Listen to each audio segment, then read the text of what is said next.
Nishika, and in this beginner-friendly course, I will break down project management into simple, easy-to-follow steps, no prior experience needed. By the end of this course, you will have a solid foundation to manage any project with the confidence. So, hit the subscribe button and let's dive into Project Management 101.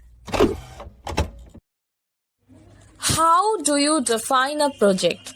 As per the PMIS book, 6th edition, a project is a temporary endeavor to create a unique product, service, or result.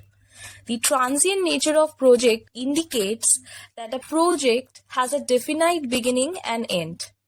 Project can be simple or complex and may be managed by a single person or a group.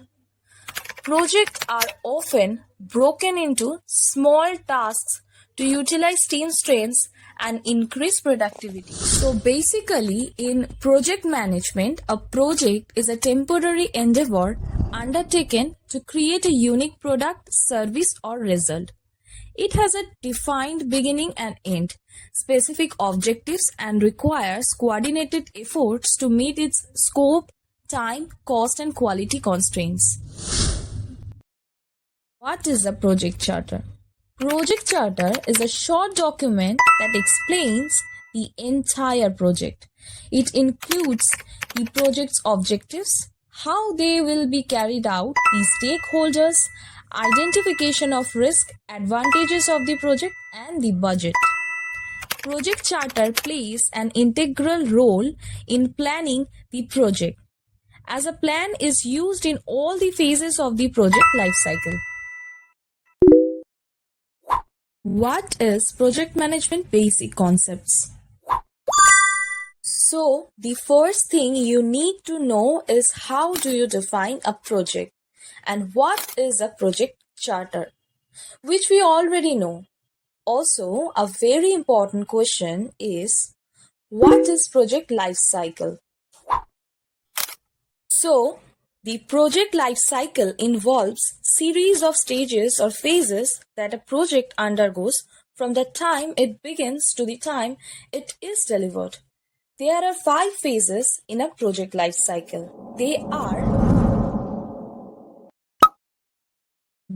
are initiation group, planning group, execution group, monitoring or controlling group, and the last one is closure group.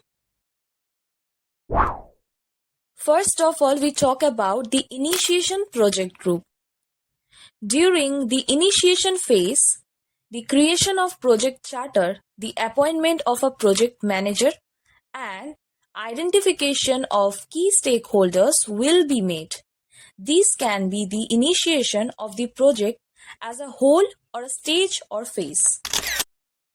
Planning process group. The planning phase involves the processes for creating the plan for achieving the project's objectives. Execution process group. The execution process group involves the project management processes for identification, allocation, and management of resources required for executing the project deliverables. Here, the real execution happens. Being a project manager, the focus should be on managing the project. Monitoring and controlling process group. The monitoring and controlling phase involves the project manager to monitor and control the project. This involves reviewing, creation of reports concluding that yes, project is delivered or not delivered.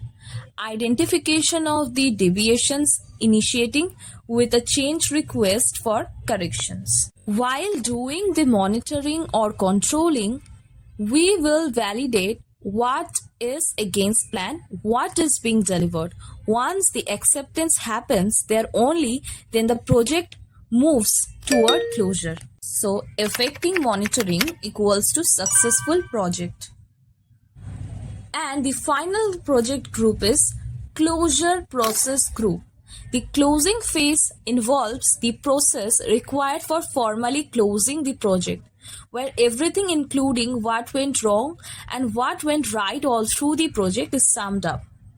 So finally we say that After getting the project charter, the first job approaching the project manager supposed to do is to identify the stakeholders. Remember, successful project management is about planning, communication, and adaptability. The more you practice, the better you get. If you found this video helpful, don't forget to like, share, and subscribe for more insightful content. Thanks for watching and happy project managing. See you in the next video.